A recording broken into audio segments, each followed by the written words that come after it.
Okay, I think we're going to go ahead and get started. And Tim, if you're ready, are you ready? Okay. We'll call the meeting to order today. It's 8 o'clock on April 6th. This is the meeting, a special meeting of the Clinton County Redevelopment Commission. I want to start out by saying for the record that due to the extraordinary times in which we're living now with the governor's executive order requiring citizens to stay in place and also requiring groups not to gather, that we are meeting remotely today with me here present at the meeting location and other members of the commission calling in via conference call. So with that being said, Britt, I think I'll start by having you do a roll call of members. Okay, do we have Rusty here? Yes. Jay? Yes. Jim? Yes. Mark? Mark, did I hear you? Yes. Okay, Mark's Okay. present and Alan. I'm present. So, okay, we'll have all members present and accounted for. Also on the call, we have from Taft Law, Costas Poulikitis and Zach Klutz. And from Baker Tilly Financial Advisors, we have Emma Adlam on the call with us as resources in the event that we have questions that need to be addressed. So we are the first of several meetings today that is part of a process deemed essential business for Clinton County and thus requiring our meetings today. This is in regards to the issuance of debt for the road improvements at the I-65 State Road 28 development project. This group, the commission, met on March 17th, where we passed a resolution that expressed our intent to enter into a lease agreement with the newly created Redevelopment Authority. It detailed those lease terms and made those lease terms available for the public to inspect since March 17th to this time. And so today, our purpose is twofold. First, to have a public hearing to allow any public feedback on the terms of that lease, and then finally to pass a resolution that would accept the terms of that lease and enter the Redevelopment Commission into the agreement with the Redevelopment Authority. So at this time, I would like to open the public hearing portion of the meeting. At this time, anyone in the public that would like to comment on the lease terms, the project in general, can reach out to this commission via an email address that's been set up for the specific purpose, and that email address is publiccomment@clintonco.com. publiccomment@clintonco.com. That'll be monitored real time, and we'll be able to get any input that the public has, and we can read that as part of the record and receive it for our use.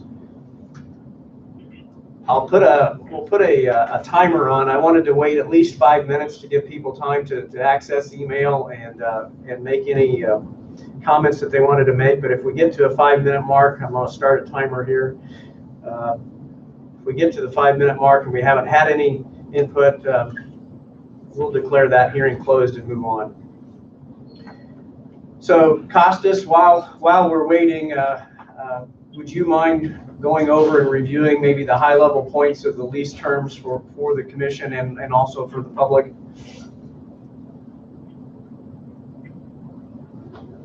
Sure, Alan. The overall structure of the lease, or the concept behind the lease, is that this will be a lease between the Clinton County Redevelopment Authority and the Clinton County Redevelopment Commission.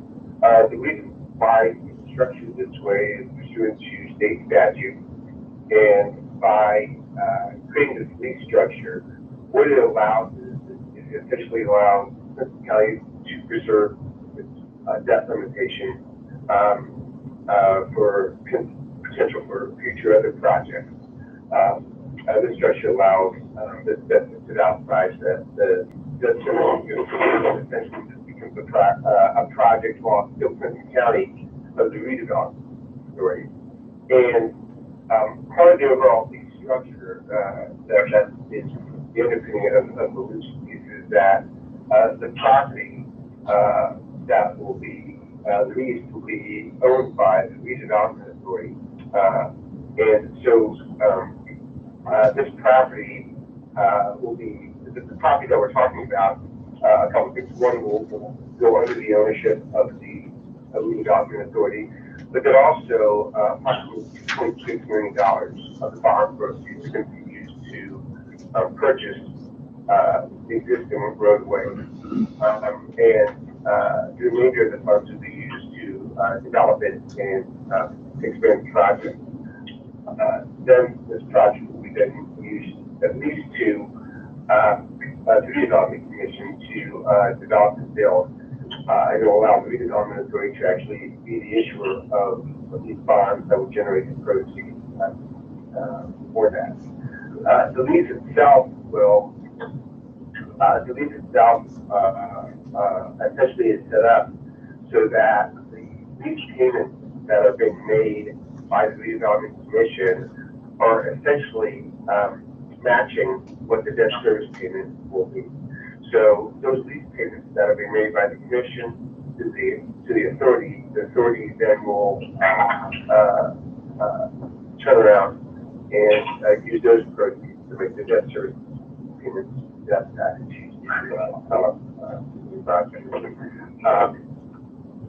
It has typically in tax structures, the terms are very similar to that of most structures that are done. There has been a pledge of, in order to make the lease payment, the Redevelopment Commission will be pledging, there'll be the county will be pledging certified shares, as well as the county will be pledging other available revenue that might be available, including that the tax increment that may become available. It's not a direct pledge. Currently, it's a pledge to support it, so that at some point the county, even the Redevelopment Commission, decides to make the repayments back by TIF funds or other legally available funds, it can do so, and by doing so, preserve revenue from the certified shares that will come in. I'm glad you brought that up, Costas. I'm sorry to interrupt. I'm glad you brought that up because I think it's worth reiterating again. So what we're doing now is setting in place the initial funding. We have to have a way to make the debt service payments from day one, and because the development has not yet occurred, we don't have that tax increment financing revenues yet. We know it will be coming. We have developments in the pipeline. So what this does is it allows us to have in place a mechanism using the county's income tax and certified shares to make the payments until such time that the revenues begin from the tax increment financing tax receipts, at which time this commission will have the choice of switching all or part of the debt service payment obligation that we're taking on. The lease payment obligation that we're taking on could be funded to some degree from those revenues, the tax increment financing revenues. And I think that's ultimately the goal. Yes. And that makes a lot of sense. Just in large part, coming online quickly, the idea is that we would generate that interest increment, that tax increment, financing increment, and essentially we'll be able to leverage these funds as additional seed funds in order to get to the point where future projects that are created because of this project would then help pay for this project. One other quick note, I guess, one other quick note with related to the terms of the project is that the term of the lease is for 22 years. We'll do a 20-year bond financing, but the way the calendar spread of those years, it actually crosses 22 calendar years, so the lease matches that 22-year calendar spread on when the lease payments would happen. There is a maximum amount that the lease payment can be, and that's $525,000 per semi-annual payment. That limitation is there to put a cap, but we don't, and the reason it's not a specific number yet is that because those bonds have not been bid out yet, we don't know what the actual repayment number will be until such time that we go through that bid process. And as Costas mentioned, the ultimate source of the lease payments is going to be from the county council passing an ordinance that authorizes the use of our certified shares, which is a portion of our local option income tax That'll be passed through to us as a redevelopment commission, and we will in turn make that as a lease payment to the redevelopment authority, who will in turn make the bond service payments, debt service payments. I think I heard somebody start to ask a question. Just a quick comment from me to understand it. This is basically money funding water and sewage going out to 28 and also reconstruction of the county road. Is that correct? No, it is the road only, Jay. The sewer and water portion of the project, that those bonds, the debt has already been issued. So Okay. we're using a special program there that ultimately it's going to be funded through the state revolving fund, but that fund has a limitation that it only works for underground infrastructure improvements. So our above ground, our road portion of the project had to be funded separately, and that's what this project, or this part of the project is.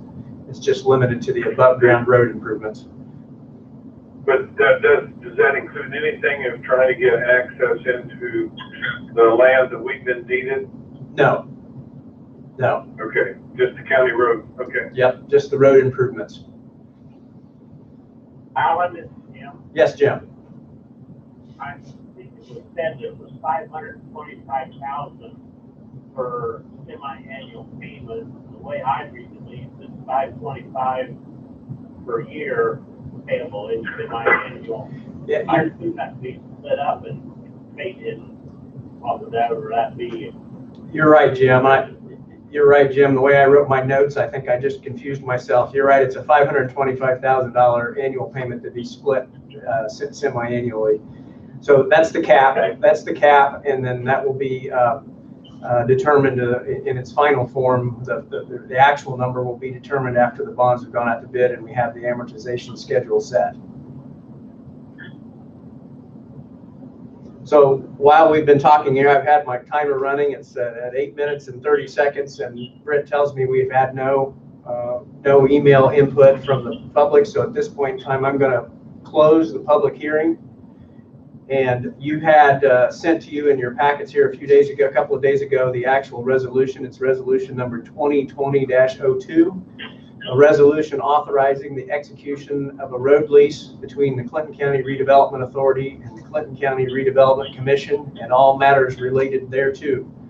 I would entertain a motion to approve that resolution. I think we approve resolution 2020-02. And Jim Need on that motion. This is Mark, I'll second it. Mark Hodges on the second. Now, because we are meeting remotely, the rules require that we do a roll call vote. So I'm going to ask Britt to call off each of your names, and you'll say aye or nay as you so choose on the vote here. Rusty. Yes, Jim. On the last page, Exhibit B, Yes. in the first box up there, County Road 200 West, County Road 0 North, State Road 38. This runs clear over to 38, or is that supposed to be 28? That's supposed to be. Well, this is the existing lease. So, okay, I'm glad you brought that up. That's, and maybe Zach, this might be where, or one of our professionals, I believe that's referencing the fact that we had to, goes back to what Costa said. Okay, you cannot lease state road or state property. We cannot, the county cannot lease from the state. So a portion of State Road 28 obviously is state property. So in order to have enough dollars, and Costas, I'm going to lean on you or Zach here, in order to have enough dollars to do what we needed to do, we couldn't lease the state road improvements. We had to lease some other county roads, and the commissioners are going to take an action later this morning where they're going to transfer ownership of some county roads to the redevelopment authority. Zach or Costas, can you walk through that? I believe that's why that road description there looks kind of funny.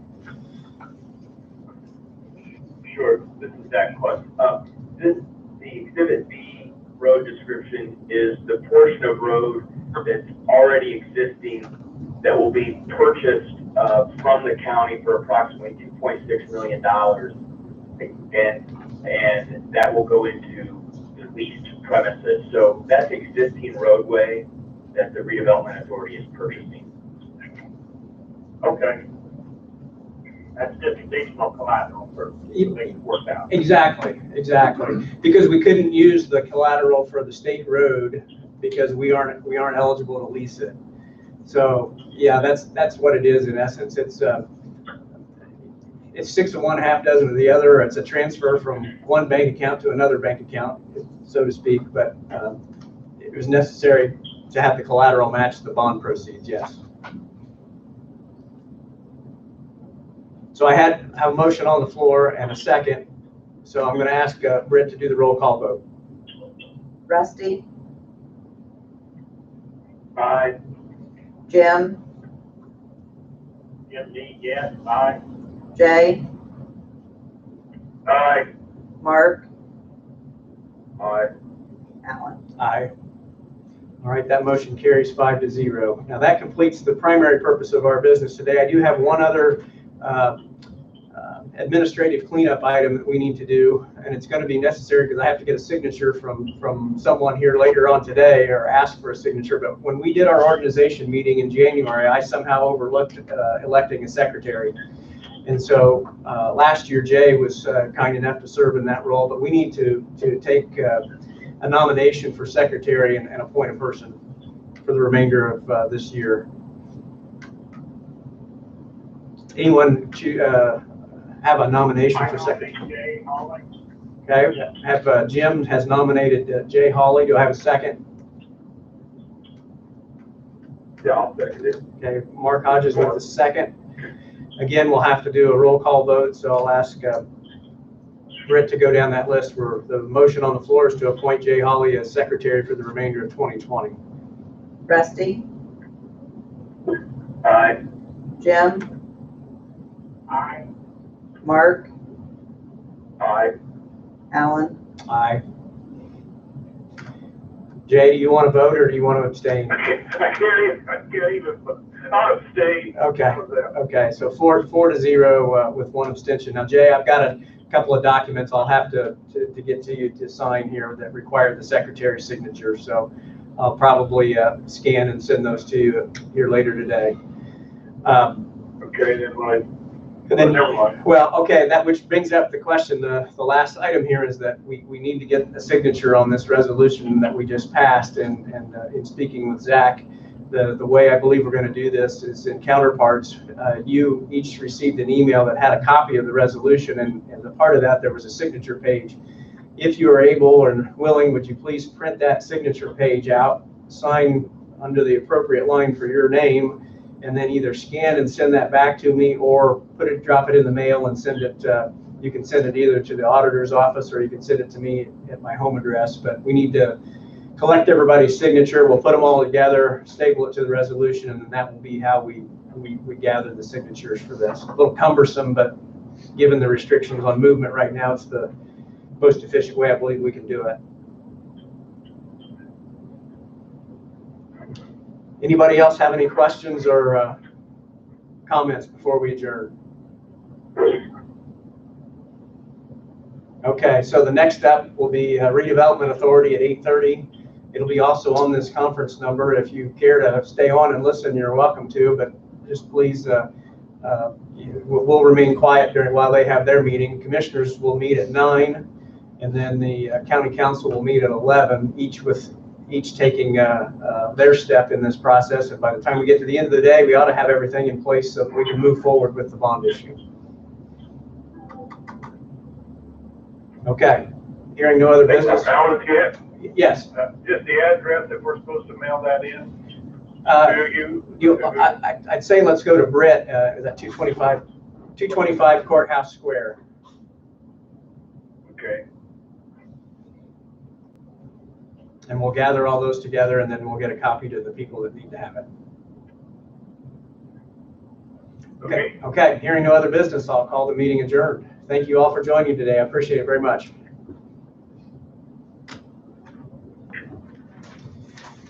Thank you, Rob. Okay.